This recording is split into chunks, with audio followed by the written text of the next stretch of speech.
Hey guys, thanks for tuning in. We are here with Dr. Mangano. I just wanted to thank her for coming onto my vlog.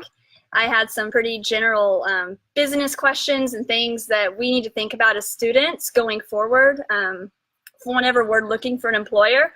And also had some questions DM'd to me from my followers, so thank you for those questions.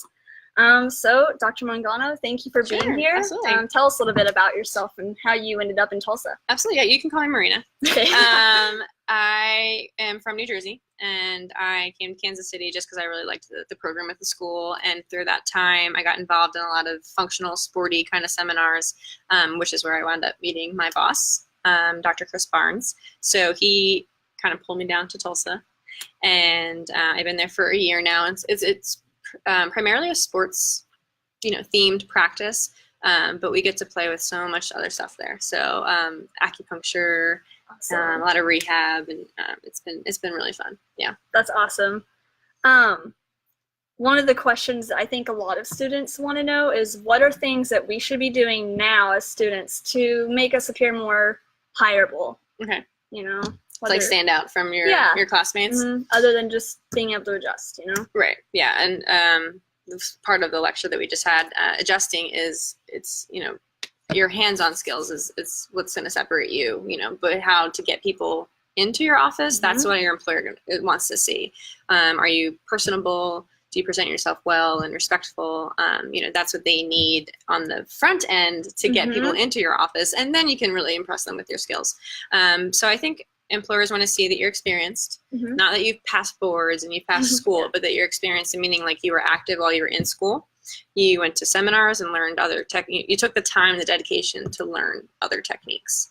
And then that your, whatever your goals are, or that your interests match the values of that office. Right. So it's like, from my experience, like if it's an athletic office, you kind of have to be an athletic looking person, you have to mesh the theme of the office. Right. So becoming more hireable, also you have to do your research before you apply to a job. What is the theme of the office you want to work at, and how can you kind of tailor yourself and grow as a student to wind up being available to work there? Right. Yeah. Awesome. Thank you so much. And then, so a lot of students, they have the idea that they're going to graduate, and because they have doctors, in front of their name now, they're going to make 100K. So how can we burst this bubble of fake fairy tale? Like, what are fair expectations for a new grad going into an associateship? Has a lot to do with, the contract that you set up with your employer. And then also, where do you want to live?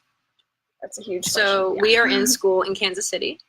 So the Midwest stereotypically is a really low cost of living. You probably get paid more here. You probably get paid in a certain ratio to just the quality of life here. So like if you went to a practice in San Diego, you'll get paid more, but it also costs a lot more to live there. So you'll look for that too. Like, where do you want to live in coordination with what you can expect to pay? It will match the price of living, and coast to coast will be a lot more. Midwest, not so much. So that is one thing too. And then just the amount of, like, you have to work really hard. You can't, we talked about it a little bit before, you can't just imagine spontaneously graduate and then expect a lot of money. Like, work really hard while you're in school to gain all of these, what do you want to call them, certifications or specialties, that when you, comes time to have these conversations with people, not that you're making demands, but they know that you're valuable. Right. You're going to value their, like, the practice is going to go up because you are in there. So if you can see yourself truly sit down and be like, I worked really hard, I'm a valuable person, you know how much money that you need to live, because you've done your budget, your worth, you know what to ask for. Some other things that you can, like, just generically you can talk to about your boss is, a salary versus commission. Yeah, can you explain that a little more? Yeah, so like a salary meaning, like, no matter how many people you see a week, you'll get this amount a month. It's a set amount. Yeah, Okay. so that's more of a salary, and then you can, add that up for the rest of the year. Granted, you're getting taxes taken out of that, and so it's never like 100% that amount. Versus commission is when you see 10 people this week, because you just started, right? That'd be pretty cool, right? So 10 people this week, you get 50% of what you bring into my office.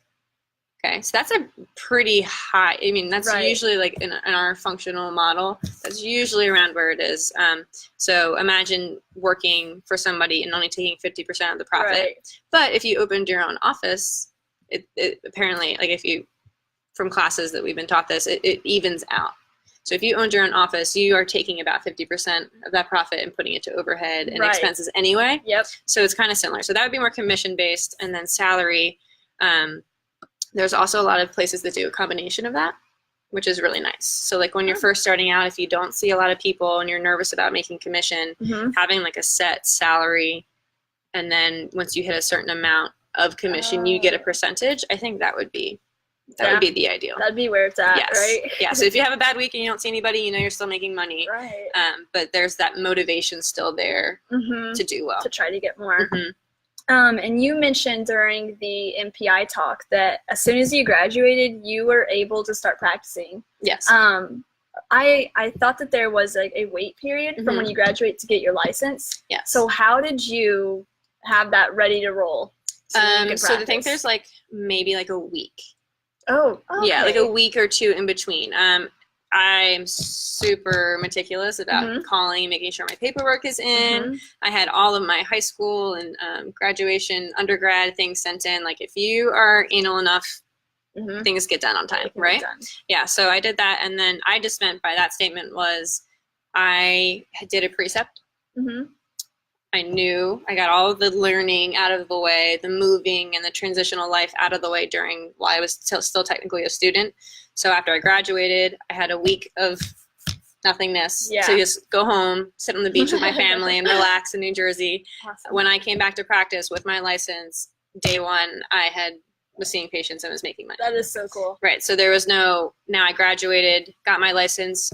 I should figure things out. Yeah, you did it while you were there. So definitely get on that. And so for people who are wanting to open up their own practice, do they need to worry about like a wait period for their insurance to hit their practice? Is that something that people can also do while they're in school? That's going to take a lot longer. That takes longer. Okay. Yeah, and you kind of just have to bear that. Like be ready for 6 months to a year. So build a cushion, like you were saying. Put back $1,000 like each trimester. Maybe they could live off that while they wait for the insurance. Yeah, definitely budgeting yourself throughout school, because you know you're gonna have loans. If you're expecting to have to pay off loans, you might as well like use that money now instead of coming out of school and then applying for grad plus loan at the end of school and then a business loan and then so if you already have one set of student loans, try to pull from that for the business. But that takes months of just finding your location. And so there's so many different factors in that. If you choose to go that route, which is super beneficial down the road, you just need to know the beginning is going to be grind time. Beginning is going to be tough. Like you said, though, if you're working hard now, that'll follow over and you'll work hard as a doctor. Absolutely. So these are all the habits you build as a student. Yes. Okay, I love that. What is the most effective and appropriate non-pushy way to seek out associateships? I just feel weird about calling and being like, hey, hire me. Like that's not right. That is not the right way to do it. If you're really active in school, you already have a relationship with those people. You already know these people that you're going to wind up working for. If you weren't going to work for somewhere like kind of near the school, that's a little bit harder. You would have to make your own time to go. Right. I think the easiest introduction is like, hey, I'm a student. I'd love to shadow you. Okay. I looked up your office a little bit. I think there's some really similar techniques that I use. I'd love to come in and shadow, see how you're putting it together. That's not pushy at all. No. Usually doctors will take you to lunch, when you're shadowing. You just get to know them a little bit. Some people write a thank you card. I usually had more of a relationship with people before I went there, so it was kind of silly to make a formal thank you card. But you just stay in touch with that person then. Okay. Hey, it's been a year. I'd love to come in and shadow you again. Or do you have a front desk option for me to work on Saturdays? So that's a lot of students in my class worked at a chiropractic practice on the weekends, and they graduated and started working there. That's awesome. Yeah, so you get to know the ins and outs of the office beforehand. Right. If you're going to like the style, they get to know you. I think if you had no relationship with somebody, but you wanted to work for them, There'd almost be like a why. Right.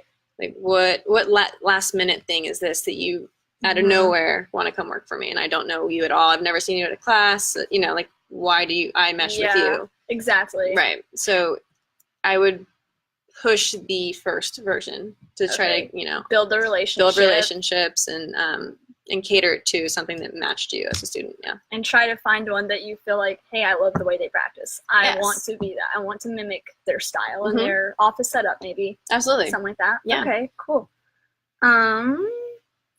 Okay, so this one's kind of, I don't know why this is a hard question, but when people come to me and they're like, what is chiropractic? And if they're on the fence about it, I mean, it needs to be quick, concise, to get them, you know, to go see one. Right. So how do you tell people who don't know or who have heard crazy outlandish stories about what we do, like what is chiropractic? What is chiropractic? Yeah. You have to be a chameleon. Okay. Yes. Something I talk to with my friends. You have to be a chameleon. So if someone comes in like very pious and timid, I cannot use my New Jersey personality to answer that question, because it's not just like what the words you're saying, it's how you're relaying it to them and how you're connecting with them. So you match their personality, and then you kind of quickly take a little scan of like their life. Like, do they seem like an athletic person? I know I'm going to use more athletic terms during my description of chiropractic. Right. Do they seem like a new mother with a baby? I'm going to talk about the wonderful benefits of chiropractic and for children and for postpartum, care. Yeah. So your salesmanship, all these things are going through your head, so fast. But just generically, I think I tell many people that instead of just like describing like a definition of chiropractic, I relate it to how I could improve them with it. Okay. So, chiropractic is such a non-invasive way to get rid of your shoulder pain during yoga. Perfect. You know, I work with so much like soft tissue and muscles and joint manipulation. It's so in tune with all the theories that go on and, like with yoga science and stuff like that. So I didn't say anything. Like I didn't explain anything that I do specifically, but you just tailor it to their activity. You know, you always want to land on like, that we put our hands on you, because not many other medical fields do. Right. They don't have such a disconnect with their patients. So I want to prove to them in a short conversation. Yeah. And my conversation is interactive. I'm not just giving them a line. Like I'm asking them a question. So which gives me more lines. Yeah. More ways to answer in a full rounded conversation instead of like a skit, Yeah. But going back to like what I was saying about that is like, as we're going through, I can teach them too. So whether they're going to come to me or not, at least they've learned a little bit about chiropractic, and they'll be more open. They'll think about it. Right. So whether it's me in a year, I've just said nice things. I've connected it to their life and how it can help them, and hopefully the message sunk. Right. Yeah. So you're basically connecting it to things we all have. We've all got muscles. We've all got joints. Yeah. We want to be able to move. We want stability. Just things like that. Yeah. And I never try to like burn bridges. A lot of people would like say, "Oh, I went to this guy before, and now I'm here, with you." And I never say a bad thing about that provider. I don't know the experience that happened in their office, like whether if they hurt somebody. I don't know if that was just such a freak mistake for that person. Right. Who am I to judge? That could be me any day. So you just say, like, I know my niche as well. And so I can be a little bit more confident, a little bit more cocky in saying, oh, well, if you go see a athletic, like a sports doctor, we just understand sports so much better. Like I was an athlete as well. I understand your pain so much better because I've had that same injury, so we can kind of sell people along that aspect. I'm not a good salesman, but for chiropractic, you shouldn't have to be. Right. We're not selling some service that people don't need. Like passionate about yes, it. This is like everybody has a body. Yeah. Just this one. Just this only one. And so it should all function the same everybody way. Your body should function pain-free. I just almost tell everybody that. Like pain is a sign something is wrong. You should not have pain. Stop ignoring it. This is what fixed my life and like fixed my body. And it's just such an easy, like I hate to use the word sell because it's not. Right. Yeah. I don't want to call it a sales pitch either. Exactly. Yeah. I'm not a salesperson. And so that's why I can have these kind of conversations with people because I'm not trying to give them a watch. Yeah. I mean, you're providing value. Right. It's a service. Yeah. You're valuing your service. So that's good. Oh, this was another question that somebody sent in is your yoga. Mhm. Do you have a specific channel that you watch that other viewers can also get on, like a website or something? For my classes or to take? Oh, okay. Yeah, for yoga where you have learned from or. So when I first started yoga, I was a college soccer player, so I was like really proud about being an athlete, right? Mhm. So I was afraid about being bad at something, so I did yoga by myself in a room for a year on YouTube. Wow, are they still on the? Are they still on? Oh, they definitely are. Yeah. No, not personal. Okay. No. I thought you. I followed somebody else. I really liked Sadie Nardini. Okay. Sadie Nardini has gone through her own personal evolution of a human. So if you go back really far, like when she first started, it's just straight vinyasa, really good. Just it's more exercisey. I think how I got started. But she's got a lot of great videos. And then finally, I was like, you know what? I'm not going to meet anybody hiding in my room doing yoga. I feel confident that I know these words and these poses. And then I went to a class, and then I didn't go back. That's awesome. So you just built up the confidence. You trusted in yourself. Yeah, yoga's tough to start with. Like break the ice. So like once you kind of know the names of poses, you already had the expectation of kind of where they're going in class. It's easier to break that ice and go. Okay, awesome. Because a lot of my followers, they follow you. Okay. And so they definitely want, now they're all like, oh, I want to do yoga. Like, and it does. It looks really relaxing. It is. It's so complementary to chiropractic. It's all about symmetry and mind-body connection and breathing. Yes. Huge. Yeah. So it was I kind of learned them together in chiropractic school. So now I don't really know where one stops and the other ends, but it's such an easy way to connect with patients too. Yeah, and that's how you built your niche. You built your area around that. Yes. So that's awesome. Yeah. Well, I want to thank you for answering our questions. Absolutely. Thank you so much for having me. Yeah. Don't forget to follow her at Chiro Yoga Flow if you don't already, everybody. Thank you, guys. Bye.